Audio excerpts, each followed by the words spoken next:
നിങ്ങളെ ഒരു കാര്യം ചെയ്യുന്ന വെച്ചാല് ഒന്നാം തീയതി സമരം ഉണ്ടാവും, ഒന്ന് മാറ്റി തരുമോ? നിങ്ങളാണ് ആ വാർത്ത കൊണ്ടത്, നിങ്ങളൊന്ന് നമ്മളെ സഹായിക്കണം. തിരിച്ചോട്ട് പറയുകയാണെങ്കിൽ കരഞ്ഞോണ്ട് ഉള്ളിൽ ഇരട്ടത്താപ്പുണ്ട്. എനിക്ക് തോന്നുന്നു അറിയാം, ഇപ്പൊ 22-ാം തീയതി അനൗൺസ് ചെയ്തൊരു സംഭവം 23-ലേക്ക് മാറ്റി. അപ്പൊ നമ്മളെ പോലെ പടങ്ങളൊക്കെ ഉണ്ട്. അപ്പൊ അതിലും ഈ സംഘടനകളൊക്കെ മനസ്സിലാക്കണം, അവർ മനസ്സിലാക്കണം ഞാൻ വിശ്വസിക്കുന്നു. ഞാൻ ആ വാർത്തയ്ക്ക് പിന്നിൽ തന്നെയാണ് നിൽക്കുന്നത്. നന്നായി എല്ലാം ഒന്ന് പറഞ്ഞ് സോൾവ് ചെയ്യും. ധ്യാന്റെ ഒരു കോളേജ് വിസിറ്റ് ഉണ്ടായിരുന്നു. കണ്ടു. ധ്യാൻ ശ്രീനിവാസനോട് ബഹുമാനം തോന്നിയൊരു കാര്യമാണ്. നമ്മളല്ലെങ്കിലും നല്ലത് പറയാറില്ല, പറ്റുകയാണെങ്കിൽ അത്ര കുറ്റേ പറയാറുള്ളൂ. അത് നേരത്തെ പോലെ ധ്യാൻ ഇലക്ഷൻ എന്നാ ജയിക്കും. ഇപ്പൊ ഇലക്ഷൻ എന്നാ ജയിക്കും? ഇലക്ഷൻ എന്താ? പിന്നെ എനിക്ക് ചേട്ടന് ഡൗട്ട് ഉണ്ടോ? ഒരു മുന്നോട്ടൊരു നാടിനെ നയിക്കാനുള്ളൊരു കപ്പാസിറ്റി എപ്പോഴും എനിക്ക് തോന്നുന്നു നടന്മാർക്ക് ഉണ്ടാവണം. നിർബന്ധം പിടിക്കാൻ പറ്റില്ല, ഉള്ളവരുണ്ടാവാം. അപ്പോൾ എല്ലാവരും കയറി തോന്നുന്നുണ്ട്, സീനിയർ മാത്രം തോന്നുന്നില്ല. ഞാൻ ചോദിച്ചു, സീനിയർ അമ്പലത്തിൽ പോയിട്ട് നിങ്ങളെ ആ പരിസരത്ത് അടുപ്പിക്കരുത്. എന്നെയാ ആദ്യം പുറത്തു വിടുന്നത്.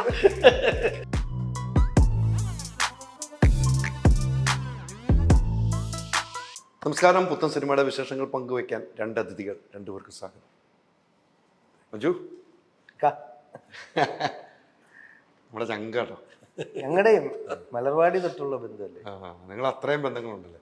പിന്നെ ഞാനും തുടക്കം മുതലേ എൻ്റെ ചങ്കാനാണ്. നല്ല സുഹൃത്തുക്കൾ പലതരമാണല്ലോ. അതെ. എല്ലാ ദിവസവും വിളിക്കുകയോ ഒന്നും ചെയ്യുന്നൊരു വ്യക്തിയല്ല. പക്ഷേ ഈ സുഹൃത്തിൻ്റെ വില എപ്പോഴാണ് തിരിച്ചറിയുന്നത്? ഏതൊരു വ്യക്തി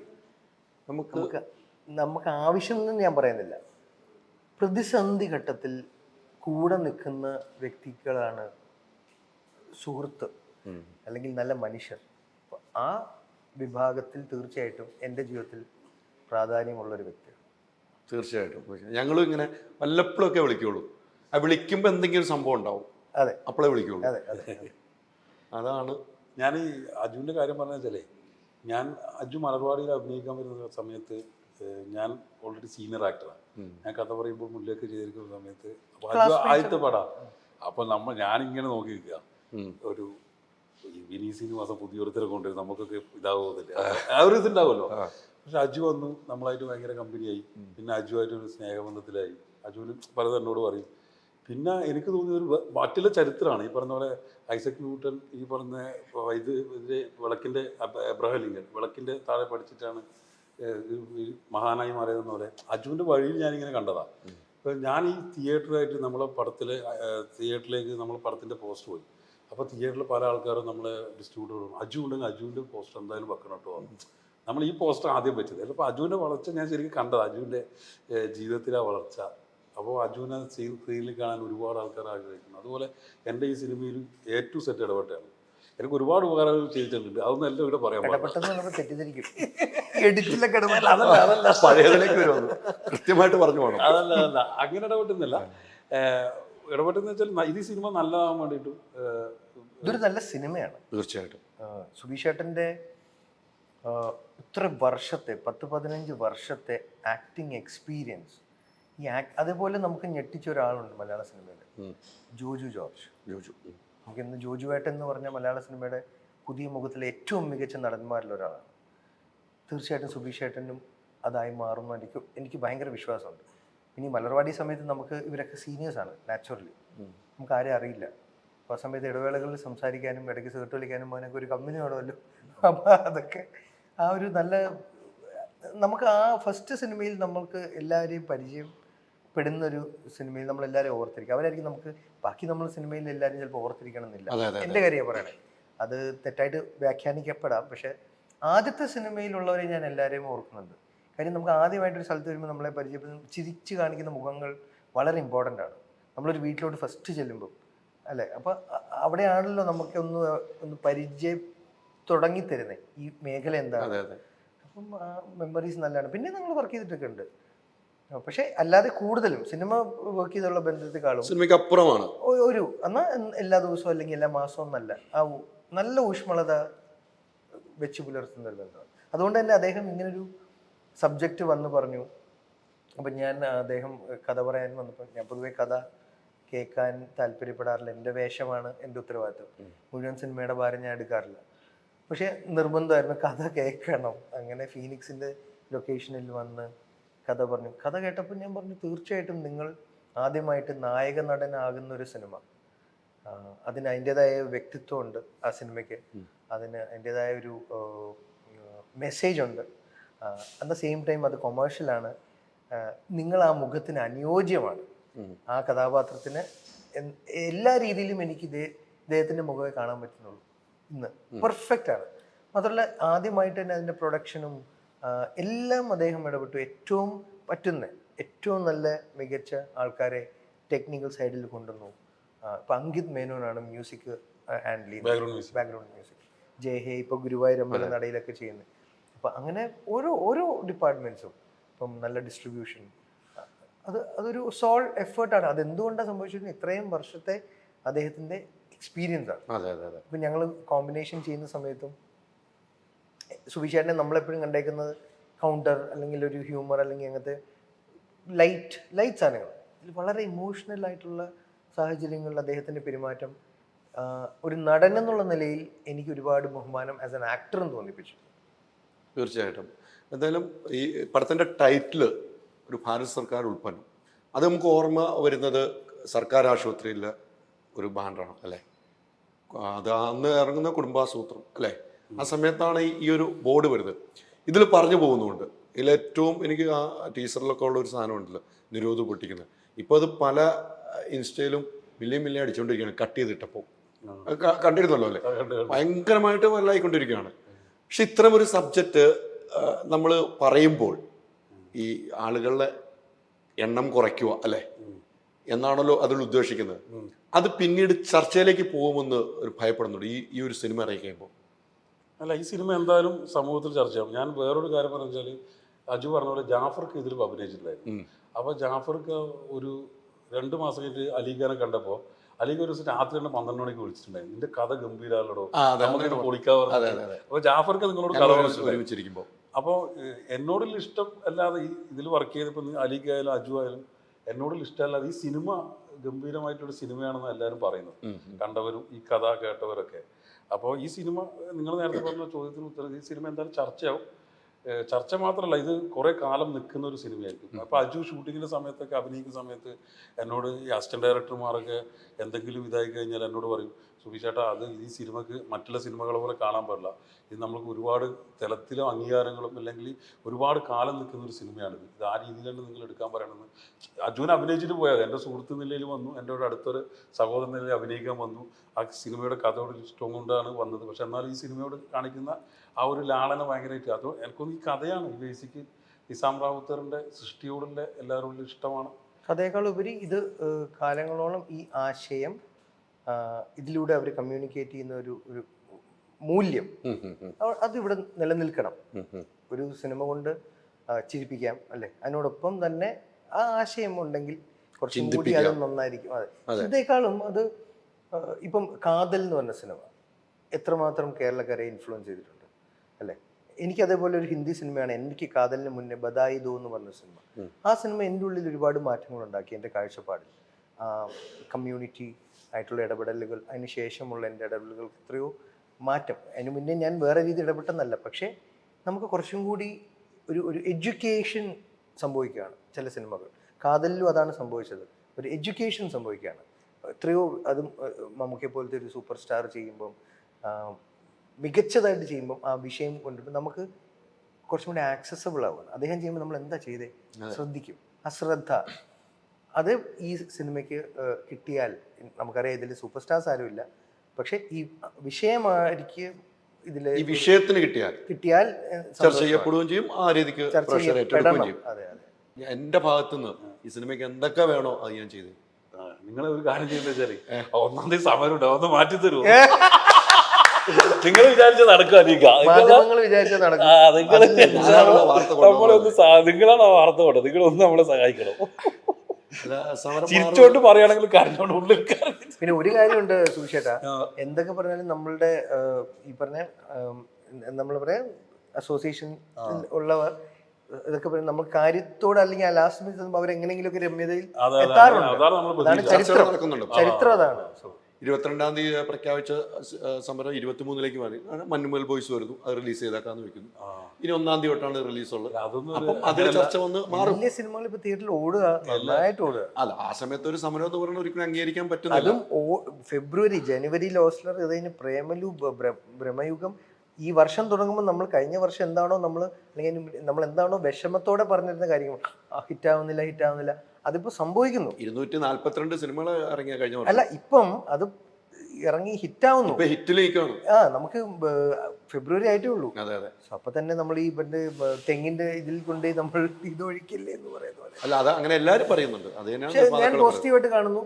എപ്പോഴും കാര്യത്തിന്റെ അവസാന ഡേക്ക് തലേദിവസം എങ്ങനെയെങ്കിലും ഒരു രമ്യതയിൽ എത്തും ഞാൻ പ്രത്യാശിക്കുന്നു. അല്ല, അത് അങ്ങനെ ഒരു ചർച്ചകൾ നടക്കുന്നുണ്ട്. അല്ല, അലീക്ക് പറഞ്ഞ പോലെ അതിലൊരു അങ്ങനല്ല, എൻ്റെ ഒരു സുഖം വെച്ചിട്ട് അങ്ങനെ ഒരു ഇരട്ടത്താപ്പിട്ട് എനിക്ക് തോന്നുന്നു. അറിയാം, ഇപ്പൊ 22-ാം തീയതി അനൗൺസ് ചെയ്തൊരു സംഭവം 23-ലേക്ക് മാറ്റി. അപ്പോൾ നമ്മളെ പോലെ പടങ്ങളൊക്കെ ഉണ്ട്. നമ്മളൊക്കെ ഇത്രയും സ്ട്രഗിൾ ചെയ്ത് വന്നിട്ട് ഭയങ്കര ഈ പറഞ്ഞ പോലെ ജീവിതം തന്നെ കൊടുത്തുണ്ടാക്കിയ സിനിമയാണ്. അപ്പോൾ ഇതൊക്കെ ഇനിയിപ്പോൾ നമ്മൾ ഒരു ദിവസം പോലും മാറ്റിക്കഴിഞ്ഞാൽ നമുക്ക് ഒരുപാട് ബാധിക്കും, ലൈഫിനെ തന്നെ ബാധിക്കും തരത്തില്ല. അപ്പോൾ അതിലും ഈ സംഘടനകളൊക്കെ മനസ്സിലാക്കണമെന്ന് അവർ മനസ്സിലാക്കുന്നത് ഞാൻ വിശ്വസിക്കുന്നു. അല്ല, തീർച്ചയായിട്ടും അത്തരമൊരു ചർച്ചകൾ നടക്കുന്നുണ്ട്. രാജു ഒരു നിർമ്മാതാവും കൂടെയാണല്ലോ. നിർമ്മാതാവിൻ്റെ ആവശ്യങ്ങൾ നിർമ്മാതാക്കൾ ഉന്നയിക്കുമ്പോൾ തിയേറ്ററുകാരുടെ ആവശ്യം തിയേറ്ററുകാർ ഉന്നയിക്കും. അവിടെയാണ് ഈ വിഷയങ്ങൾ വന്നത്. പക്ഷേ ഇത്തവണത്തെ സമരം ഞാൻ കണ്ടത്, ഞാനാലോ ഈ ഇൻ്റർവ്യൂ എടുക്കുകയും ഈ വാർത്ത പുറത്തു, ഇത്തവണത്തെ കണ്ട സമരം കണ്ടന്റ് ക്രിയേറ്റ് ചെയ്യുന്നതുമായി ബന്ധപ്പെട്ടാണ്. നിർമ്മാതാക്കൾ ക്വാളിറ്റിയുള്ള കണ്ടന്റുകൾ ഉണ്ടാക്കുന്നതിനെ കുറിച്ച് അല്ല, നമുക്ക് പ്രൊജക്ടർ മറ്റേ UFO ഒക്കെ ആണല്ലോ. അപ്പോൾ ഒരു നിർമ്മാതാവിന് അമിതമായ പൈസ വരുന്നു. അത് നിർമ്മാതാക്കളുടെ സംഘടന വെച്ച് കൊടുക്കുമ്പോൾ അതിന് 3000 രൂപ മതി ഒരാഴ്ച സിനിമ പോകാൻ. മറ്റേത് വേണ്ടത് 12000 രൂപ. ക്യൂബും UFO അതിന് ഒരു നിയമമായിട്ട് അതാണ് പ്രിന്റ് ആൻഡ് പബ്ലിസിറ്റിയുടെ പകുതി മുക്കാൽ ഭാഗം വരുന്നത്.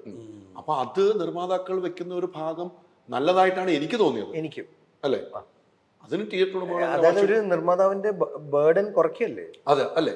അത് തിയേറ്റർ ഉടമകൾ ആവാശി പിടിക്കുന്നത് എന്താ? പ്രൊജക്ടേഴ്സ് മാറ്റേണ്ടി വരും അല്ലേ? അപ്പം അവർ സംസാരിച്ച് ടെക്നിക്കാലിറ്റി മനസ്സിലാക്കി ഒരു നല്ല ഡിസിഷനിൽ എത്തട്ടെ.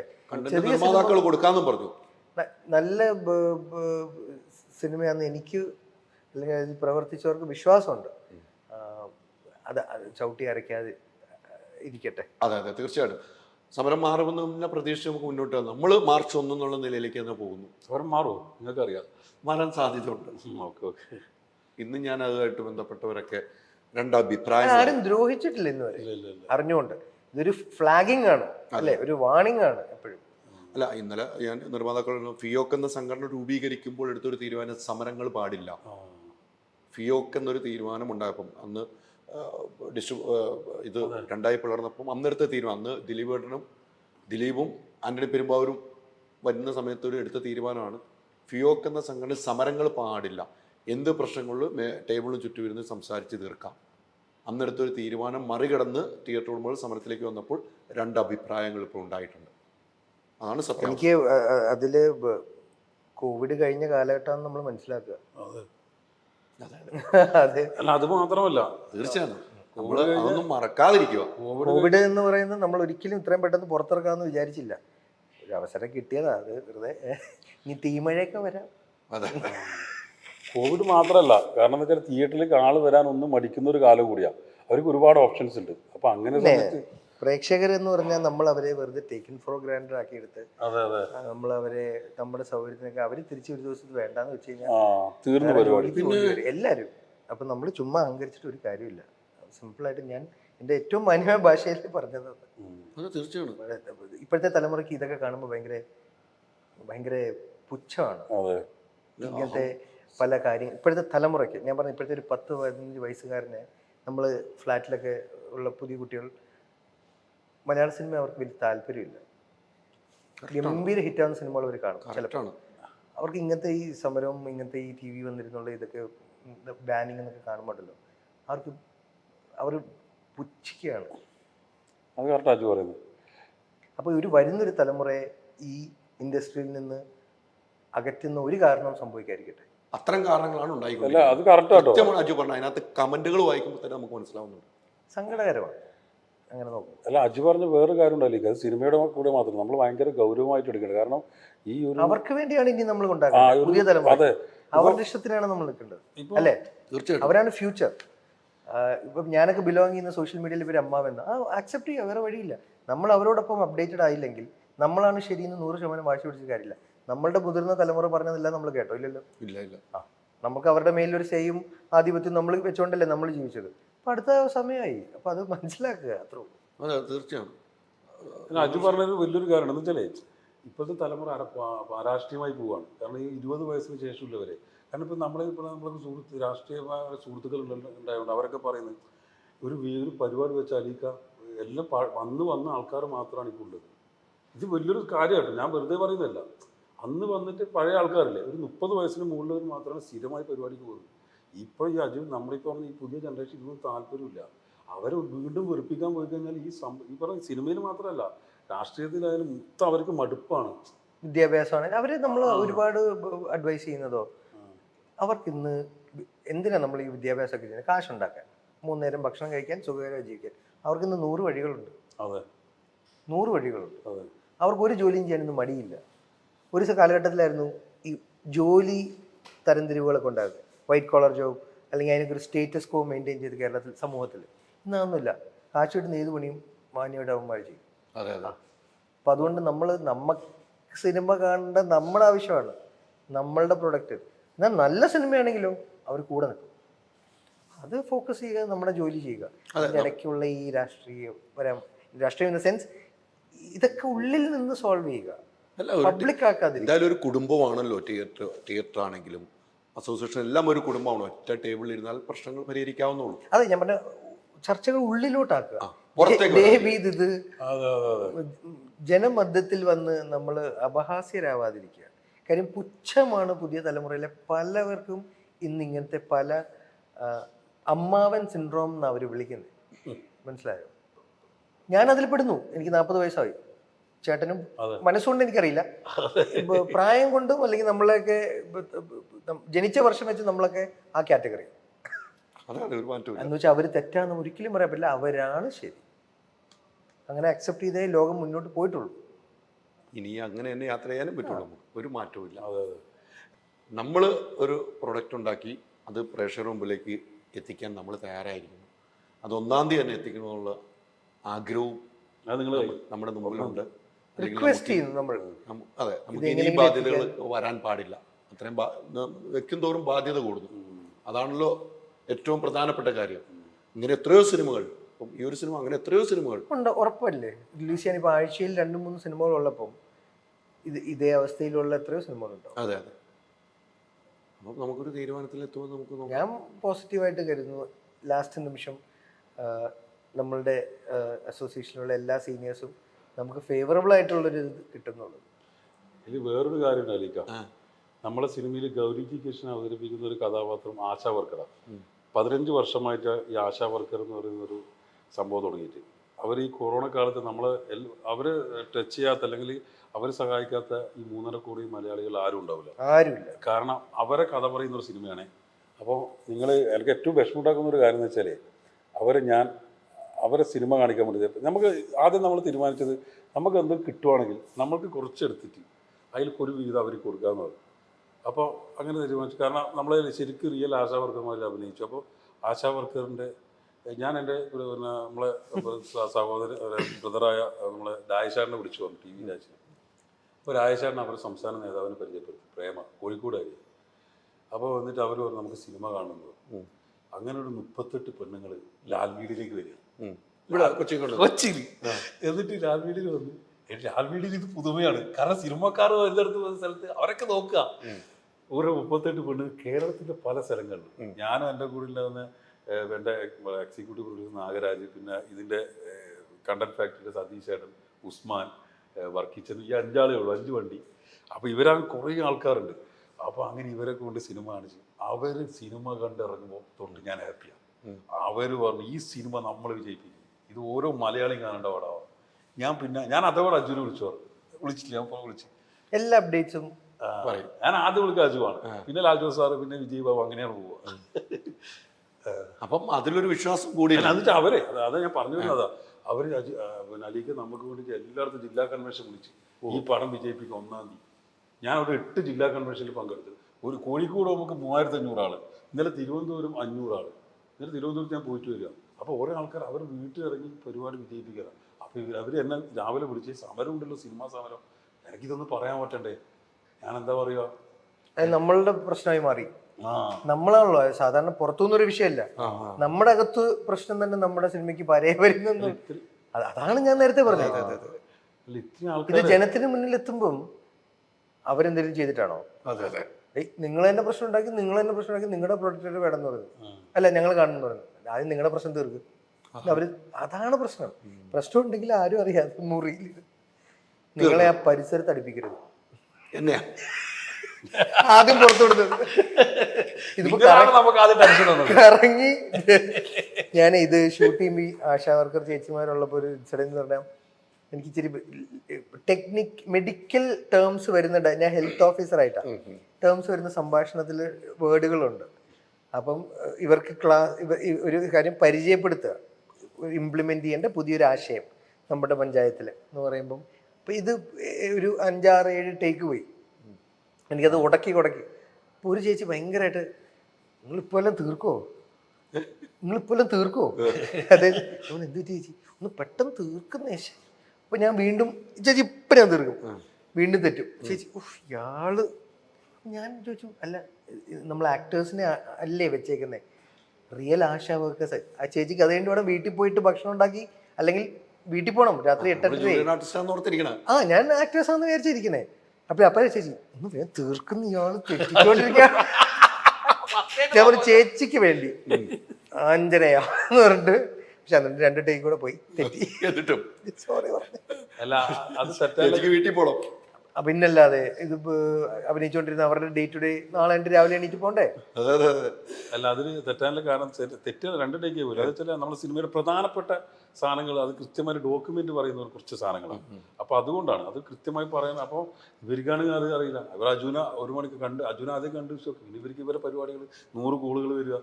ഈ ആശമാരുടെ എല്ലാ നാട്ടിലെ എല്ലാ സ്പന്ദനങ്ങളും അറിയണമല്ലോ. അപ്പോൾ ഇവർക്കാണെങ്കിൽ ഇവർക്ക് 5 മണി കഴിഞ്ഞ് 6-7 മണി വരെ എടുത്തു. അപ്പോൾ അവർ പറഞ്ഞു നാളെ തരുന്നതാണ്. പക്ഷെ അവർ പൂർണ്ണമായി സഹകരിച്ചു. പിന്നെ എല്ലാവരും നമ്മുടെ ഫംഗ്ഷന്റെ ഡേ ഒക്കെ എല്ലാരും. അപ്പൊ നമുക്ക് പിന്നെ അവിടെ ഷൂട്ട് ചെയ്തത് നമ്മളുടെ സ്ഥലം എവിടെയാണ്? നീലേശ്വരം, തുരുത്തി. നമ്മളെ പ്രൊഡ്യൂസർ നാടാ, കൃഷ്ണാട്ടല്ല, ഒരു പ്രൊഡ്യൂസർ നാടാ. അവിടെയാണ് ഷൂട്ട് ചെയ്തത്. അപ്പൊ നമുക്ക് ഈ സിനിമ റിലീസിങ് ഈ ആശാപ്രവർത്തകർ എല്ലാവരും കാണാൻ റെഡി ആയിട്ടിരിക്കുവാണ്. എന്റെ അലീക്ക് നിങ്ങൾ ചിലപ്പോൾ നമ്മളത് പുറത്ത് വിടാത്തോണ്ടാ, ഭയങ്കര ഗ്രാസ് റൂട്ട് ലെവൽ വർക്ക് നടന്നു കൊടുക്കുക. അത് വൻ വർക്കാണത്. അതുകൊണ്ട് തിയേറ്റേഴ്സിനോട് നമ്മൾ റിക്വസ്റ്റ് ചെയ്യുന്നു, നിങ്ങൾ എങ്ങനെയെങ്കിലും സമരം നിങ്ങളൊന്ന് അവരോട് പറയുന്നത്. ഞാനാണോ ഒരു അങ്ങോട്ടും ഇങ്ങോട്ടും ഇരുന്നൊരു അതെ അതെ ഒരു പിടിച്ചിരും പറഞ്ഞ ഞാൻ ആ വഴിക്ക് പോകാതിരുന്നാ മതി. അല്ല, ഞാൻ ആ വഴിക്ക് പോയതുകൊണ്ട് ഈ വാർത്ത അറിഞ്ഞത്, അല്ലെ രഹസ്യമായിട്ട് അടച്ചിട്ടാണ്. അങ്ങനെ നടക്കാൻ പറ്റില്ല. ഇപ്പൊ നിങ്ങൾ ഇത് അറിഞ്ഞത് കൊണ്ട് നിങ്ങൾ തന്നെ ഇത് സോൾവ് ചെയ്യണം. ഞാൻ ആ വാർത്തക്ക് പിന്നിൽ തന്നെയാണ് നിൽക്കുന്നത്. നന്നായി. എല്ലാം ഒന്ന് പറഞ്ഞ് സോൾവ് ചെയ്യുക. നിർമ്മാതാക്കളുടെ സിയാദക്ക അതുമായിട്ട് വന്നു, തിയേറ്റർ അടച്ചിടാൻ പറ്റില്ല, അങ്ങനെ അടച്ചിട്ട് ആ തിയേറ്ററുമായിട്ട് സഹകരിക്കില്ല, ഞങ്ങൾ ഒഴിവാക്കൂ, രമ്യതയിൽ സംസാരിച്ച് അങ്ങനെ അഭിപ്രായങ്ങൾ വരുന്നത്. എന്തായാലും എനിക്ക് എൻ്റെ ഒരു പേഴ്സണൽ ആയിട്ട് എൻ്റെ ഒരു കാഴ്ചപ്പാട് എന്തായാലും ചർച്ച ചെയ്ത് പരിഹരിക്കുമെന്നാണ്. പോകുന്നുള്ള കാര്യത്തിൽ ഒരു മാറ്റവും. ഞാൻ നിങ്ങൾ ഇനി അങ്ങോട്ട് എല്ലാ ദിവസവും വിളിക്കും, കാര്യം അപ്ഡേറ്റ് ചെയ്യാൻ വേണ്ടി, അപ്ഡേറ്റ് അറിയാൻ വേണ്ടി. 2 ദിവസത്തിനുള്ള തീരുമാനമാവും. സൂപ്പർ, ഒരു മാറ്റമില്ല. 23-ാം തീയതി കഴിഞ്ഞാൽ പിന്നെ വെച്ചാൽ ഈ ഞാൻ കണ്ട ഈ സമരം വെച്ചാൽ റംസാൻ വരുവാണ്, വലിയ സിനിമയൊന്നുമില്ല, അപ്പൊ പിന്നെ ഒന്ന് അടച്ചിട്ടാലും കുഴപ്പമില്ല എന്നൊക്കെ ചിന്തിക്കുന്ന. പണ്ടത്തെ പോലെ അല്ല ഇപ്പൊ സിനിമകൾ ഒരുപാട് വെയിറ്റിംഗ് ആണ് ഇറക്കാൻ. പിന്നെ നമ്മളെ സിനിമ എത്ര കാലം റെഡി ആയിട്ട് അറിയോ, ഇത് വലിയ സിനിമകൾ ഈ വലിയ സിനിമകൾ റംസാൻ കാലഘട്ടത്ത് ഇറക്കില്ല. അപ്പൊ ചെറിയ സിനിമകൾ ആ സമയത്ത് ഇറക്കാൻ പറ്റേക്കുക. കാര്യം വലിയ സിനിമകൾ ഇല്ലല്ലോ. കുറച്ച് പ്രേക്ഷകർ ആ സമയത്ത് തിയേറ്ററിൽ വന്നില്ലെങ്കിലും തിയേറ്ററിൽ ഇറങ്ങി കാണുക എന്നുള്ളതാണല്ലോ ആത്യന്തികമായി ആളുകൾ കാണാനുണ്ടാവും. അപ്പൊ അവർക്കെങ്കിലും വേണ്ടി ഇറക്കാൻ. മറ്റേ വലിയതിന്റെ കൂടെ ഇപ്പൊ ബ്രഹ്മയുഗത്തിന്റെ കൂടെ നമ്മൾ ഇത് ഇറക്കുക, അല്ലെങ്കിൽ ഈ പറഞ്ഞ പോലെ മഞ്ഞുമേൽ ബോയ്സിനുള്ള ഹ്യൂജ് ആന്റിസിപ്പേഷനുള്ള സിനിമകളാണ്, വലിയ താരനിരയും വലിയ സംവിധായകനുള്ള. അപ്പൊ നമ്മൾ അത് ഒഴിവാക്കി ഒരു ഇച്ചിരി സേഫ് എടുത്ത് ഒരാഴ്ച കഴിഞ്ഞ് നമ്മൾ വെക്കുന്നത്. അതെ അതെ, നമുക്ക് നോക്കാം അങ്ങനെ സിനിമ കേട്ടോ. നേരിട്ടിരിക്കും. ഓക്കെ, നമ്മൾ കൂടെ ഉണ്ട്. അല്ല, തിയേറ്ററുകാരായാലും അല്ല, നമ്മൾ ചർച്ചയിലൊക്കെ ഭാഗമാവും എല്ലാ കാര്യങ്ങളും. ഈ ഇടയ്ക്ക് ഗംഭീരമാണ്, പ്രതീക്ഷയ്ക്കപ്പുറമാണ് നമ്മൾ ഒരു സിനിമ കാത്തിരിക്കുകയാണ് വർഷങ്ങൾക്ക് ശേഷം. എനിക്ക് അതിന്റെ കഥകളൊന്നും അറിയില്ല. ഞാൻ അതിലൊരു 5-6 അതെ ഇത്രയും തന്നെ ഉള്ളൂ, 6-7 ദിവസം അഭിനയിച്ചുള്ളൂ. ടീസർ ഹ്യൂമറസ് ആണ്. ഒരു രക്ഷയില്ല, ഒരു രക്ഷയില്ല. പടം ഫുൾ അങ്ങനെ ഹ്യൂമറസ് അല്ല, പക്ഷെ എനിക്ക് ഏറ്റവും ആ സിനിമയിൽ ഇഷ്ടപ്പെട്ട അഭിനയിച്ച് ഞാൻ ഡബ് ചെയ്തപ്പോൾ കുറച്ചുകൊണ്ട് എനിക്ക് ധ്യാൻ ശ്രീനിവാസൻ, നിവിൻ പോളി, അവർ രണ്ടുപേരും എന്നെ ഒരുപാട് നിവിൻ പോളിയുടെ ആ ഒരു ഇപ്പം ലവ് ആക്ഷൻ്റെ പ്രൊമോഷനിൽ ഞാൻ പറഞ്ഞ സാധനമുണ്ട്, ദിനേശിൻ്റെ ഷോ ആയിരിക്കും പടം. കഥയൊക്കെ രണ്ടാമത് ദിനേശിൻ്റെ ഷോ അത് തന്നെയായിരുന്നല്ലോ. അതേപോലെ ഇതിൽ നിവിൻ എത്രയോ എക്സ്റ്റെൻഡഡ് ക്യാമിയോ ആണ്, അത് ഇദ്ദേഹത്തിൻ്റെ ഷോ ആയിരിക്കും ആ ഉള്ള സീൻ. അതേപോലെ ധ്യാൻ ശ്രീനിവാസൻ എന്ന് പറഞ്ഞ് നമുക്കറിയാം അദ്ദേഹം തന്നെ സ്വസിദ്ധമായി ഞാൻ ഉഴപ്പനാണ്, സ്വപ്രഖ്യാപിത ഉഴപ്പനായി തോന്നുന്ന വ്യക്തിയുടെ ഏറ്റവും നല്ല അഭിനയ മുഹൂർത്തങ്ങളുള്ളൊരു സിനിമയായിരിക്കും ഉറപ്പാണ്. ബാക്കി കഥയോ തിരക്കഥയോ ഒന്നും എനിക്കറിയില്ല. എനിക്കറിയാം, ഞാൻ പറയുന്നുമില്ല. ആ കഥ അറിയാല്ലേ? അല്ലല്ല, എനിക്ക് കഥ അറിയാം, ഞാൻ തിരക്കഥ ചോദിക്കാറില്ല. പ്രണവ് എങ്ങനെയുണ്ട്? പ്രണവിന്റെ കുറച്ച് കോമ്പിനേഷൻ സാധനങ്ങൾ എനിക്ക് ഉണ്ടായിരുന്നല്ലോ. കുറച്ച്. അപ്പൊ അതുകൊണ്ട് ഞാൻ അധികം കണ്ടില്ല. കണ്ടാലല്ലേ എനിക്ക് പറയാൻ പറ്റും. ഞാൻ കണ്ടത് അല്ലെങ്കിൽ വീണ്ടും ഒന്നുകൂടെ കണ്ടപ്പോൾ ഒന്നുകൂടെ ഇടാവോന്ന് ചോദിച്ചത് ഈ രണ്ടുപേരുടെയാണ്. ഞാൻ പൊളിച്ചടിക്കേക്കാണ്. ഹ്യൂമർ ഒന്നുമല്ല, പക്ഷേ ഒരു നടൻ എന്നുള്ള രീതിയിൽ അദ്ദേഹത്തിന്റെ ഒരുപാട് വ്യത്യാസമുള്ള പ്രകടനമായിരിക്കും. നിങ്ങളെല്ലാവരും വീണ്ടും ഒരുമിച്ച് കൂടിയ ഒരു സിനിമയാണല്ലോ. അതെ, ഇത് എല്ലാവരും ഒരുമിച്ച്. മലർവാടിയിലുള്ള ഭഗത്തുണ്ട്, ദീപക്കുണ്ട്, ശ്രീരാമുണ്ട്, ഹരിയുണ്ട്, ഞാനുണ്ട്, നിവിനുണ്ട്. ഇത്രയും പേര് മലർവാടിന്നുണ്ട്. ഷാൻ റഹ്മാൻ അഭിനയിക്കുന്നു. അപ്പൊ ഇത്രയും പേര് മലർവാടിന്നുണ്ട്. ഹൃദയത്തിൽ നിന്നുള്ളവരുണ്ട്, പ്രണവുണ്ട്, കല്യാണിയുണ്ട്, അശ്വത്തുണ്ട്. പിന്നെ എനിക്ക് സിനിമ മുഴുവൻ കണ്ടിട്ടില്ല, എനിക്കറിയില്ല. അപ്പോൾ ഇത്രയും പേര് ഹൃദയത്തിൽ നിന്നുണ്ട്. സോ ഒരു അതിനകത്ത് ഈ നിങ്ങളെല്ലാവരും ഒരുമിച്ച് കൂടുമ്പം വേറെ ഒരു സന്തോഷമായിരുന്നല്ലോ. തീർച്ചയായിട്ടും. നമുക്ക് മൂന്നാറിൽ ഷൂട്ടുള്ള സമയത്ത് നമുക്ക് ഒരു റീയൂണിയൻ സുഖം ഫീൽ ചെയ്യും. കാര്യം അത് ആദ്യത്തെ സിനിമ ഞാൻ നേരത്തെ പറഞ്ഞതന്നെ, ആദ്യത്തെ സിനിമ ചെയ്യുക എന്നുള്ളതാണ് ഏറ്റവും നല്ല ഓർമ്മ. അതിലും മേലെ ഒരു സിനിമയ്ക്ക് ഓർമ്മ എനിക്ക് വരാറില്ല. അത് ചെയ്യുമ്പോൾ എൻജോയ് ചെയ്യും. പിന്നെ അതൊരു ഭയങ്കര ഓർമ്മയായിട്ട് വരില്ല എന്ന് പറഞ്ഞാൽ പൂർണ്ണമായിട്ടില്ല. പക്ഷെ ആദ്യത്തെ സിനിമ ഇസ് ഓൾവേസ് സ്പെഷ്യൽ. നമ്മളുടെ മരണം വരെ അതിൻ്റെ ഓർമ്മകൾക്ക് എന്നും ഒരു തണുപ്പുണ്ടാവും. ആ സിനിമയിൽ പങ്കെടുത്തവരുടെ കൂടെ വീണ്ടും ഒരു കാര്യം ചെയ്യുമ്പോൾ അതിനൊരു ആർട്ടിഫിഷ്യാലിറ്റി ഉണ്ടാവില്ല. കാര്യം അന്ന് ഒന്നും അറിയാത്ത സിനിമയിൽ വന്ന ആ വിദ്യാഭ്യാസത്തിൻ്റെ കുറവ് ഇന്നും നമുക്ക് ആ കണക്ട് ഉണ്ടാക്കും. ഇന്ന് പലരും വലിയ ലെവലിൽ ഉള്ള താരങ്ങളാണ്, അല്ലെങ്കിൽ വലിയ സിനിമകൾ ചെയ്തു കഴിഞ്ഞവരാണ്. കുറേയും കൂടി അന്നത്തെക്കാളും സിനിമയിൽ പ്രാവീണ്യം നേടിയിട്ടുണ്ടാവാം. പക്ഷെ ഇവരൊക്കെ പൂജയായിരുന്നപ്പോൾ കണ്ടവരാ. ആ ഒരു സുഖമുണ്ട്. രാജു മലർവാടി വന്ന സമയത്ത് ഞാൻ ശ്രദ്ധിച്ചൊരു കാര്യമാണ്, അതിൽ അമ്പിളിച്ചേട്ടൻ അഭിനയിച്ചു. അപ്പോൾ അമ്പിളിച്ചേട്ടൻ ഏതൊരു സിനിമാ വിദ്യാർത്ഥിക്ക് പഠിക്കാനുള്ളൊരു വലിയൊരു യൂണിവേഴ്സിറ്റിയാണ്. അപ്പോൾ ഇവന് ഷോട്ടില്ലാ സമയത്തും ഞാൻ സിനിമയിൽ വന്ന കാലത്തൊക്കെ ഞാൻ ചെയ്യുന്നതിപ്പോൾ ചെയ്യാറുണ്ട്. ഞാൻ ഇവന് സിനിമയോടുള്ളൊരു ഫാഷൻ മനസ്സിലാക്കി വെച്ചാൽ ഇവൻ അടങ്ങാത്തൊരു ആവേശം മനസ്സിലാക്കി അങ്ങനെ. അപ്പോൾ മൂപ്പർ അഭിനയിക്കും, വിനീതിൻ്റെ അടുത്ത് വന്നിട്ട് ഇവിടെ വന്ന് നിൽക്കും. ഇവിടെ മോണിറ്റർ ഇല്ലായിരുന്നു ആ സമയം. മോണിറ്റർ അവിടെ പിറകിൽ വന്നിട്ട് അത് നോക്കി പഠിക്കും. ഞാൻ കണ്ടിട്ടുണ്ട് പലപ്പോഴും അമ്പിളിച്ചേട്ടൻ അഭിനയിക്കുന്നത്, സലീമായിട്ട് അഭിനയിക്കുന്നതൊക്കെ. ഇവരെ കാണുന്നതിന്റെ എക്സൈറ്റ്മെന്റ് വേറെ ഉണ്ട്. പിന്നെ ഇവരൊക്കെ നമുക്ക് സ്ക്രീനിൽ കണ്ട് ഇന്നും ഇപ്പൊ ചേട്ടൻ ആശാവൊക്കെ ചേച്ചിമാര് ലാൽമീഡിയയിൽ വന്നപ്പോൾ അവരുടെ ഒരു എക്സൈറ്റ്മെന്റ് നമുക്കിപ്പോഴും ലാൽമീഡിയ കയറുമ്പം ഒരു എക്സൈറ്റ്മെന്റ്. നമുക്ക് റോട്ടിൽ കൂടെ പോകുമ്പോൾ ഈ സിനിമ അഭിനയിക്കുന്ന ഒരാളാണെങ്കിൽ കൂടി അവിടെ ഷൂട്ടിംഗ് നടക്കുമ്പോൾ ഏതാ പടം, അതൊരു ഒരു കൗതുകമുണ്ട് സിനിമയ്ക്ക്. അപ്പൊ ആ കൗതുകമാണ് സിനിമ, ഒരു മായ, ഒരു ലാൽ സാറിന്റെ ഭാഷയിൽ പറഞ്ഞ മേക്ക് ബിലീഫ്. ലാസ്റ്റ് സിനിമ ഏതാണ്? ഞാൻ ലാസ്റ്റ് തിയേറ്ററിൽ പോയി കണ്ട സിനിമ പിന്നെ OTT ഇപ്പൊ കൂടുതലൊന്നും തോന്നുന്നു കണ്ടില്ല. ഇല്ല. ഭയങ്കര സിനിമയാണ്. പിന്നെ മമ്മൂക്ക കണ്ടവർ വീട്ടിൽ നിന്ന് കൃത്യമായിട്ട് വൈഫ് എല്ലാം ഫസ്റ്റ് ഡേ ഫസ്റ്റ് ഷോ പോകുന്നുണ്ട്. ടിക്കറ്റ് കോൺട്രിബ്യൂഷൻ കറക്റ്റ് ആയിട്ട് നടക്കുന്നുണ്ട് പ്രൊഡ്യൂസർക്ക്. അതെല്ലാ സിനിമയ്ക്കും നടക്കുന്നുണ്ട്. പിന്നെ നമ്മുടെ ടൈമിംഗ് മാച്ച് ആവാത്തതുകൊണ്ട് ഞാൻ OTT പ്രിഫർ ചെയ്യും. ഈ ഇടയ്ക്ക് ധ്യാനും ഷാബി പറമ്പിലും എനിക്ക് അടുത്തുകൊണ്ട് ഏറ്റവും ഇഷ്ടപ്പെട്ട സിനിമ OTT കണ്ട ഫാലിമിയാണ്. എനിക്ക് ഏറ്റവും ഇഷ്ടപ്പെട്ട സിനിമ. നേരും ഭയങ്കര ഇഷ്ടമായി, എൻ്റെ ആശയം ഭയങ്കര ഇഷ്ടം. ഇടയ്ക്ക് ഷാബി പറമ്പിലും ധ്യാൻ്റെ ഒരു കോളേജ് വിസിറ്റ് കണ്ടായിരുന്നു. കണ്ടു കണ്ടു കണ്ടു കണ്ടു. എങ്ങനെ കണ്ടിട്ട് എന്ത് എനിക്ക് ഭയങ്കര ധ്യാൻ ശ്രീനിവാസിനോട് ബഹുമാനം തോന്നിയ ഒരു കാര്യമാണ്. സ്വന്തമായിട്ടൊരു ഇൻസെക്യൂരിറ്റി ഇല്ലാത്തൊരു വ്യക്തിക്ക് അങ്ങനെ പറയാൻ പറ്റും. അതായത് എനിക്കുള്ളതെല്ലാം നഷ്ടപ്പെട്ട മനുഷ്യന്റെ ഭയം അതാണ്. ഇത് നഷ്ടപ്പെടും ഒരു നാൾ, ഇത് നഷ്ടപ്പെടും. ആ ഭയമേ ഇല്ല. അതുകൊണ്ടാണല്ലോ പറയുന്നത്, നിങ്ങൾ ഇന്ന് വരെ ഒരു സിനിമയും എന്നെ കണ്ടല്ല ഇഷ്ടപ്പെട്ടെന്നറിയാം, എൻ്റെ ഇൻ്റർവ്യൂകൾ കണ്ടാണ്.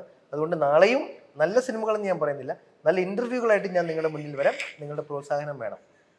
അയാൾ ആ ഇഷ്ടം നേടിയെടുത്തത് സിനിമയുടെ മെറിറ്റിലല്ല, അദ്ദേഹത്തിൻ്റെ വ്യക്തിത്വത്തിൻ്റെ മെറിറ്റിലാണ്. അത് ഒരിക്കലും പോയി പോവില്ല. അത് ആ ലൈസൻസ് കിട്ടുക എന്നുള്ളതാണ് ഏറ്റവും വലിയ പുണ്യം. മറ്റേ സിനിമ ചെയ്ത് ഉള്ള ഇഷ്ടം സിനിമ നല്ല വന്നില്ലെങ്കിൽ ആ ഇഷ്ടം പോകും ഇല്ലേ? ഇതാ വ്യക്തിയോടാ ഇഷ്ടം വന്നേക്കുന്നത്. അത് സിനിമ വെച്ചിട്ടല്ല മലയാളി അവനും ഇഷ്ടപ്പെട്ടേക്കുന്നത്. അത് തുറന്നു പറയാ, ആ ഇൻസെക്യൂരിറ്റി ഇല്ല. അതെനിക്കൊന്ന് ഇപ്പം ധ്യാൻ ലൈവായിട്ടും തമാശക്ക് പറയുന്നത് കുറേ കാലം കഴിയുമ്പോൾ അത് ചരിത്രത്തിൽ അടയാളപ്പെടുത്തുന്ന മികച്ച ഒരു സ്പീച്ചായിരിക്കും. ഗംഭീര സ്പീച്ചാണ്. ആ രീതിക്ക് ആളുകൾ ഏറ്റെടുത്തു. മറ്റേ ഷാഫി സാറിനോട് പറഞ്ഞല്ല, ഈ പറഞ്ഞ് ക്ലോസ് ചെയ്തത് അത് വരും വർഷങ്ങൾ കഴിഞ്ഞ് ചരിത്രത്തിൽ ഇടം പിടിക്കുന്ന ഒരു മികച്ച സ്പീച്ചിൽ പെടുന്ന ഒരു സ്പീച്ചായിരിക്കും. അതെ, 100%. അത് ഭയങ്കര രസകരമായിട്ട് അവതരിപ്പിക്കുകയും ചെയ്തു. അതായത് ഇൻസെക്യൂരിറ്റി ഇല്ലായ്മയുടെ ഹൈറ്റ്സ് ആണത്. അതെ അതെ. അപ്പം നിങ്ങൾ തമ്മിൽ അത്രയും സൗഹൃദമുള്ളതുകൊണ്ടാണ്. സൗഹൃദത്തിന് അപ്പുറത്തുള്ള ഒരു കാര്യമാണ് ഞാൻ പറഞ്ഞത്. അല്ലെങ്കിൽ നമുക്കത് അങ്ങനെ നമ്മളെടുത്ത് പറയൂല, അങ്ങോട്ടും ഇങ്ങോട്ടും നമ്മൾ അല്ലെങ്കിൽ നല്ലത് പറയാറില്ല, പറ്റുകയാണെങ്കിൽ അത്രയും കുറ്റം പറയാറുള്ളൂ. ഇതിപ്പോ അവൻ വളരെ മികച്ചു വരുന്നു, വേറെ വഴിയില്ല. അല്ല, അങ്ങനെ പറയാൻ പറ്റുള്ളൂ. അതെ, കുറ്റം പറയാൻ ഒരു അവസരം. നേരത്തെ പോലെ ധ്യാൻ ഇലക്ഷൻ നിന്ന് ജയിക്കുന്നു. ഇപ്പൊ ഇലക്ഷൻ എന്നാ ജയിക്കും? ഇലക്ഷൻ എന്ന് പിന്നെ എനിക്ക് ചേട്ടന് ഡൗട്ട് ഉണ്ടോ? എന്ന് പറഞ്ഞാൽ അങ്ങനെ ഞാൻ മലയാളികൾ അങ്ങനെ ചുമ്മാ വോട്ട് ചെയ്യുന്നല്ല, ഇഷ്ടത്തിന്റെ പുറത്തൊരു ഫാക്ടർ ഫേവർ ചെയ്യുന്ന ഉദ്ദേശിച്ചത്. അങ്ങനെ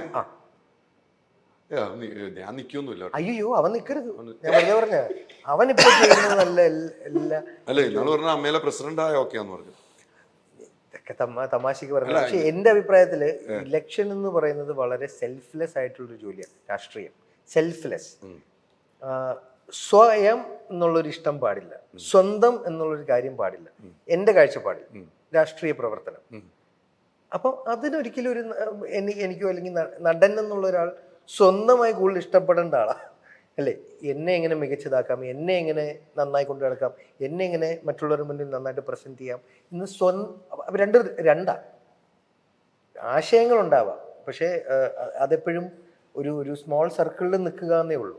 അഭിപ്രായങ്ങൾ പറയാം, അയ്യോ അതങ്ങനെ ആ നിയമം വന്നാൽ അതൊക്കെ പറയാം. പക്ഷെ ഒരു മുന്നോട്ടൊരു നാടിനെ നയിക്കാനുള്ളൊരു കപ്പാസിറ്റി എപ്പോഴും എനിക്ക് തോന്നുന്നു നടന്മാർക്ക് ഉണ്ടാവണം. നിർബന്ധം പിടിക്കാൻ പറ്റില്ല, ഉള്ളവരുണ്ടാവാം, ഉള്ളവരുണ്ടാവാം. പക്ഷെ ഞാൻ പറഞ്ഞ മറ്റേതാ, നടന്മാർ കൂടുതലും അവരിലോട്ടാണ് എല്ലാം ശ്രദ്ധിക്കുന്നത്. അതായിരിക്കണമല്ലോ അവരുടെ ജോലി. ക്യാമറ നിൽക്കുമ്പോൾ അവർ പ്രസന്റബിൾ ആയിരിക്കുക, അവരുടെ കഥാപാത്രം നന്നാക്കാൻ നോക്കുക, എല്ലാം സ്വയമാണ്. മറ്റേതല്ല, സ്വന്തം എന്ന് പാടില്ല, എല്ലാം മറ്റുള്ളവർക്ക് വേണ്ടി. രണ്ടും രണ്ടാ. തീർച്ചയാണ്, രണ്ടും രണ്ടാണ്. അപ്പോൾ നമുക്കിത് ലൂസ് ടോക്കി പറഞ്ഞ അവനിപ്പോ ഇലക്ഷൻ എന്നാ ജയിക്കുന്നുള്ളത് അത്രയും ജനകീയത കൈവരിച്ചു. അല്ല അല്ല അത് ഒരു മാറ്റമില്ല, ജനകീയത കൈവരിച്ച ഒരു വ്യക്തി തന്നെയാണ്. അല്ലെങ്കിൽ ആ കോളേജിൽ അങ്ങനെ പറയാൻ പറ്റില്ല. പിന്നെ എന്തൊരു സ്വാതന്ത്ര്യമാണ്, എന്തും പറയാനും ധൈര്യമുണ്ട്. അത് പണ്ടുണ്ട്, എന്തും പറയാനുള്ള ധൈര്യം. മലയാള സിനിമ ചരിത്രത്തിൽ ഏതെങ്കിലും ഒരു സംവിധായകൻ അയാൾ സംവിധാനം ചെയ്ത സിനിമ തല്ലിപ്പൊളിയാന്ന് പ്രേക്ഷകരോട് മുഖത്ത് നോക്കി പറയാൻ ധൈര്യം കാണിച്ചിട്ടുണ്ടോ? അതും 10 കോടി മേലെ ഷെയർ വന്ന പടം, ഫെസ്റ്റിവൽ വിന്നർ. ഏതെങ്കിലും ഒരു സംവിധാനം ആ ധൈര്യം കാണിച്ചു? ഇല്ലല്ലോ, ഇവനല്ലേ കാണിച്ചിട്ടുള്ളൂ. അത് അവന്റെ വിവരമോ വിവരക്കേടോ എന്തോ ആയിക്കോട്ടെ. അല്ല, ഈയിടയ്ക്ക് കഴിഞ്ഞ ദിവസത്തെ ഒരു സംഭവം കണ്ടില്ല, മറ്റേ മാതൃഭൂമിയുടെ അത് കുറച്ച് പുറത്തു വന്നിട്ടുള്ളൂ അല്ലേ? ഫുള്ളായിട്ട് ഞാൻ കണ്ടില്ല. അതെ, ഞാൻ പറഞ്ഞ ആ ചേട്ടനൊക്കെ ഞാൻ നേരത്തെ ബിലോങ് ചെയ്യുന്ന ആ കാറ്റഗറി പെടുന്ന പിള്ളേർ പറയുന്നതാ. അങ്കിൾ ഞാൻ പറഞ്ഞ നേരത്തെ പറയില്ലേ, യുവതലമുറയ്ക്ക് അതൊന്നും ഇഷ്ടമല്ല. അത് നമ്മൾ യുവതലമുറ ഫുൾ ക്ലാപ്സ് അല്ലായിരുന്നു. എന്ത് മറുപടി കൊടുത്ത നല്ല പരിപാടിയല്ലേ? അത് നമ്മള് കേട്ടിരിക്കാൻ സത്യമല്ലേ? അയാളുടെ അച്ഛനെ അയാൾക്കല്ലേ ഏറ്റവും കൂടുതൽ അറിയുള്ളൂ. ഞാൻ ഈ ധ്യാനെ കുറിച്ച് ഇടയ്ക്ക് ഞാൻ വീട്ടിൽ പോകും. ശ്രീചേട്ടൻ ഇടയ്ക്ക് രാവിലെയൊക്കെ വിളിക്കും എന്നെ കാണുന്നത്. ഞാൻ അത്രയും സൗഹൃദമാണ്. ഈ ഇടയ്ക്ക് ഇങ്ങനെ പോയി, ഒരു രാവിലെ 7 മണിക്ക് വിളിക്കും, എവിടെയാ എനിക്ക് കാണണം, ഞാൻ അപ്പം തന്നെ പോയി അങ്ങനെ ഇരിക്കും. അപ്പോൾ ഈ ശ്രീചേട്ടനും ധ്യാൻ്റെ കാര്യങ്ങൾ പറഞ്ഞുകൊണ്ടിരിക്കും. ഇപ്പോഴും പോകുമ്പോഴേ ഞാൻ എൻ്റെ ഇന്റർവ്യൂ കാണുന്ന കാര്യം, ഞാൻ ഇടയ്ക്കിടയ്ക്ക് ഇങ്ങനെ വീട്ടിൽ പോകും ശ്രീചേട്ടൻ കാണാൻ. ഞാൻ പറഞ്ഞ ഏറ്റവും നല്ല സാധനമുണ്ട്, ചേട്ടൻ ഇപ്പം എന്നോട് ഈ ചോദിച്ച ചോദ്യം ഒരിക്കലും എൻ്റെ അച്ഛൻ എന്നോട് ചോദിക്കില്ല. അതെ, ആ പാരന്റിങ്ങിന്റെ ഒരു ചുമ്മാ ഒരു തമാശ വരികയാണെങ്കിലും അതിൽ ഒരുപാട് അർത്ഥങ്ങളുണ്ട്. അതെ, അതെ. എന്താണ് ശ്രീനിവാസൻ സാർ എന്ന മഹാൻ അല്ലെങ്കിൽ ലെജൻഡ് എഴുത്തുകാരനോ സിനിമ സംവിധായകനോ നടനോ എന്നതിലുപരി ഒരു വിഷണറി, ഒരു ഗ്രേറ്റ് എന്താ പറയുക വിഷണറി അല്ലേ അതിലുണ്ട്. ശരിയാണ്, ശരിയാണ്. പക്ഷെ അതൊരു വല്ലാത്തൊരു നമുക്ക് കാണുമ്പോൾ സന്തോഷവും സൗഹൃദവും തരുന്നവരാണ് അല്ലേ സാർ? അയ്യോ, നമുക്ക് ഒരിക്കൽ അല്ലെങ്കിൽ അന്ന് മറ്റേ നവ്യ നായരുടെയും മീര ജാസ്മിൻ്റെയൊക്കെ ഇവർ ഓപ്പണായിട്ട് അന്ന് കൊച്ചിലേ പറയൂ, അതാ വ്യക്തി സ്വാതന്ത്ര്യം, അഭിപ്രായ സ്വാതന്ത്ര്യം കുട്ടികൾക്കും വേണം എന്നുള്ളതല്ലേ. പിന്നെ തീർച്ചയായിട്ടും അതൊന്ന് ഇന്നിപ്പം നമുക്ക് ഫ്രീഡം കിട്ടുന്നുണ്ട്. അന്ന് ആ കാലത്ത് അത് കൊടുത്ത ആളാണ് സാറത്. ഇപ്പൊ സാറിനെ ഞാൻ ജഡ്ജ് ചെയ്യാനോ സാറിനെ കുറിച്ച് അഭിപ്രായം പറയാൻ പോലും യോഗ്യത ഇല്ലാത്ത ആളാണ്. പക്ഷെ ഞാൻ എവിഡൻ്റ് ആയിട്ട് ഭാഗമായ ഒരു കാര്യം ആയതുകൊണ്ട് എനിക്ക് പറയാം. സാറിൻ്റെ കണ്ടനാടിലുള്ള ജൈവ കൃഷിയുടെ ഭാഗമായിട്ടുള്ള ആദ്യത്തെ കടയുടെ ഉദ്ഘാടനത്തിന് സാറ് ആൻറ്റി എന്നെ വരാൻ പറഞ്ഞു. അപ്പം ഞാനത് വളരെ സന്തോഷത്തോടെ ഭയങ്കര അഭിമാനത്തോടെ ഞാൻ പോയി ഞാൻ ചെയ്തു. വരും ദിവസങ്ങൾ മാസങ്ങൾ കഴിഞ്ഞ് പറഞ്ഞ് ആ ഒരു വ്യക്തിയുടെ പ്രചോദനം അല്ലെങ്കിൽ പ്രേരണയാൽ ആ ഭാഗത്തുള്ള മിക്ക സ്ഥലത്തും ജൈവകൃഷി പോപ്പുലർ ശീലമായി. അതാണ് യഥാർത്ഥത്തിൽ രാഷ്ട്രീയ പ്രവർത്തനം. ചെയ്യുന്ന ജോലി തൊഴിൽ മേഖലയല്ല, influencing people to do the right thing അല്ലേ? ആ കാര്യത്തിൽ സീനിയേട്ടൻ്റെ നിലപാട് ഭയങ്കര സംഭവം. നിലപാടുള്ള ഏറ്റവും നല്ലൊരു മനുഷ്യർ സിനിമയിൽ കണ്ട ഞാൻ പറഞ്ഞ അരവിന്ദൻ, എനിക്ക് സീനിയർ അറിയാലോ, സീനിയേട്ടൻ കഥ പറയുമ്പോൾ അറബിക്കഥയിൽ ആദ്യമായിട്ട് അഭിനയിക്കുമ്പോഴാണ് ഞാൻ സീനിയേട്ടൻ കാണുന്നത്. അപ്പോൾ സീനിയേട്ടൻ എന്നോട് ഭയങ്കര ഇഷ്ടം തോന്നി. അറബിക്കഥയിലേക്ക് ഞാനിങ്ങനെ സിനിമ അന്വേഷിച്ച് കിടക്കുന്ന കാലം. അപ്പോൾ എന്നോട് ചോദിച്ചു, സാർ ഇവിടെയുണ്ട്. ഞാൻ പറഞ്ഞു, ഞാൻ വീട്ടിലിരിക്കുകയാണ്, ഒരു 4-5 ദിവസം ഒരാഴ്ചക്ക് ഫ്രീ ആകും, എനിക്ക് ഡേറ്റ് തരും ചോദിച്ചു.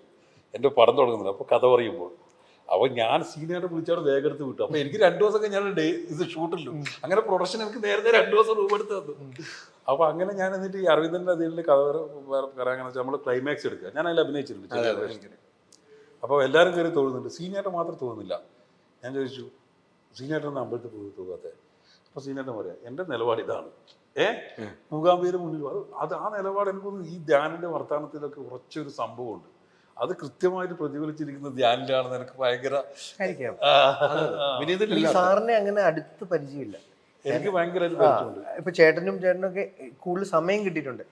എനിക്ക് ഈ പറഞ്ഞ പോലെ ഭയങ്കരമായ, ഞാൻ സാറിനോട് തന്നെ പറഞ്ഞിട്ടുണ്ട്, എന്ത് ഇൻഫീരിയോറിറ്റി കോംപ്ലക്സ് അടിക്കും. ഭയങ്കര വിവരവും ഉള്ള ഒരാളുടെ അടുത്ത് പോയി ഇരിക്കാൻ യോഗ്യത ഇല്ല എന്നതുകൊണ്ട് തന്നെ മാറിയിരിക്കും. എന്തെങ്കിലും വിളിച്ചു ചോദിച്ചാൽ, ഇങ്ങോട്ട് എന്തെങ്കിലും ചോദിച്ചാൽ പറയുന്നല്ലാതെ അങ്ങോട്ട് പോയി ഇരിക്കാൻ തന്നെ നമുക്ക് ഇവരോടൊക്കെ എന്ത് പറയും.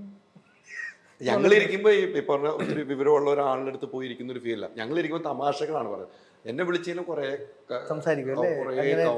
അയ്യോ അങ്ങനെ ഭാഗ്യം കിട്ടിയിട്ടില്ല. ദൂരം കാര്യം സംസാരിക്കുന്നു. ആ വീട്ടിലേക്ക് പോകാൻ എപ്പോഴും ഒരു സ്വാതന്ത്ര്യമുള്ള ഒരു വ്യക്തിയാണ്.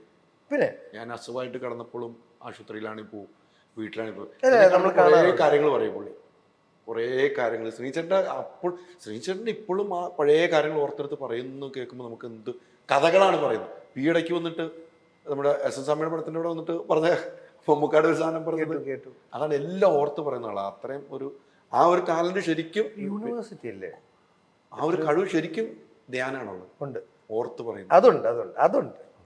ധ്യാൻ എല്ലാം ഓർമ്മയിൽ. പിന്നെ വാക്കുകൾ രസകരമായി വന്ന് വീഴാറുണ്ട് ധ്യാനിന്. അതെ. അതുകൊണ്ടല്ലോ ഒരു സ്പീച്ച് കൊടുക്കുമ്പോൾ അല്ലെങ്കിൽ ഒരു രസിപ്പിച്ച് സംസാരിക്കുക, അതിൽ ഇച്ചിരി പൊടിപ്പും തൊങ്ങലൊക്കെ ആവാം, ഒരു കുഴപ്പമില്ല, രസമുണ്ടല്ലോ. ഇപ്പൊ ധ്യാൻ ഹേർട്ട് ചെയ്ത് പറയുകയാണെങ്കിലും ആ കേൾക്കുന്ന ആൾക്ക് ഹേർട്ട് തോന്നില്ല. എന്നെ കുറിച്ച് പറഞ്ഞൊരു ഭയങ്കര രസകരമായിട്ടാണ്, ചില സമയത്ത് ഇയാളുടെ സംസാരം കേട്ടാൽ തോന്നും ഭയങ്കര ബുദ്ധിയുള്ള ആളാണ്, ചില സമയത്ത് തോന്നും മരപ്പൊട്ടനാണ്. ഇത് കേൾക്കുന്ന എനിക്ക് ഒരു വിഷമം ഉണ്ടാകുന്നില്ല. അതാണല്ലോ ആ പറയുന്ന ആളുടെ നമ്മളപ്പോ. എന്നാൽ ചിലരുണ്ട്, നമുക്കറിയാം, തമാശ പറഞ്ഞാൽ നമുക്ക് തമാശ മനസ്സിലാവത്തില്ല, അത് നമുക്ക് അവരോട് തന്നെ ഒരു ദേഷ്യം വരും. നമ്മൾ ഉൾക്കൊണ്ട് പോകാൻ പറ്റുന്ന ഒരാളാണ്. സീനിയേട്ടന്റെ ഡയലോഗുകൾ. ഇപ്പൊ ധ്യാന്റെ കല്യാണത്തിന്റെ തലേന്ന് ഈ കണ്ണൂരാണല്ലോ കല്യാണം ഉണ്ടായത്. അപ്പോൾ എന്നോട് സീനിയേട്ടൻ പറഞ്ഞു നീ എൻ്റെ കൂടെ നിൽക്കണം. അപ്പോൾ ഞാൻ സീനിയേട്ടൻ്റെ കൂടെ. അപ്പോൾ സീനിയേട്ടൻ്റെ കുറച്ച് സുഹൃത്തുക്കളുണ്ടായിരുന്നു. ഞാൻ സീനിയേട്ടൻ്റെ റൂമിൽ നിന്ന് പോകുമ്പോൾ ആ സുഹൃത്തുക്കളൊക്കെ അവിടെ ഉണ്ടായിരുന്നു. ഞാൻ തിരിച്ചു വരുമ്പോൾ അവരൊന്നും ആരില്ല. ഞാൻ സീനിയേട്ടൻ അവരൊക്കെ ഇവിടെ പോയി അവരൊക്കെ അന്തരിച്ചു വന്നു.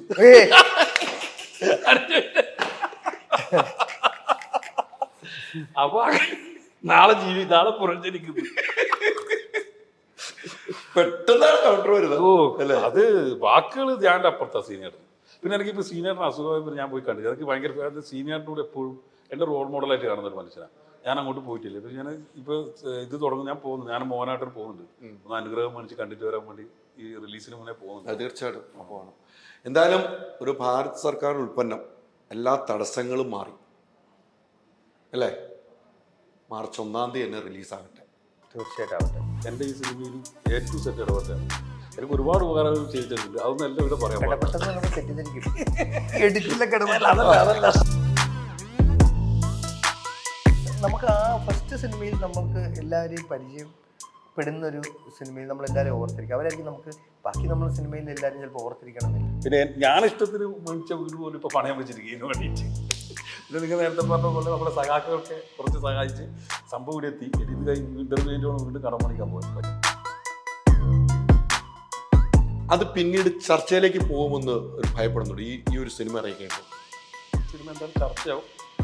ചർച്ച മാത്രമല്ല, ഇത് കുറെ കാലം നിൽക്കുന്ന ഒരു സിനിമയായിരിക്കും. അങ്ങനെ ഒരു സാമ്പത്തിക ക്രൈസിസ് ഈ ഏരിയ കമ്മിറ്റിയും ലോക്കൽ കമ്മിറ്റിയുടെ ഒരു സഹായം അങ്ങനെയൊന്നും സഹായിച്ചില്ല. അവർക്ക് ഇതല്ലേ പോലെ അങ്ങനെ അദ്ദേഹത്തിന് അവരെ വ്യക്തികളെന്നല്ലേ ആ പാർട്ടിയിലുള്ള വ്യക്തികൾ ആ പാർട്ടിയിൽ നിന്നല്ല, മറ്റുള്ള പാർട്ടികളിലെ ഇപ്പോൾ റിജിൽ മാക്കുട്ടി എന്നുള്ള യൂത്ത് കോൺഗ്രസിന്റെ സംസ്ഥാന ഭാരവാഹി നമ്മളെ പേഴ്സണലായിട്ടൊക്കെ എന്നോട് കാര്യങ്ങളൊക്കെ ചോദിച്ചറിഞ്ഞ് സഹായിക്കാറുണ്ട്.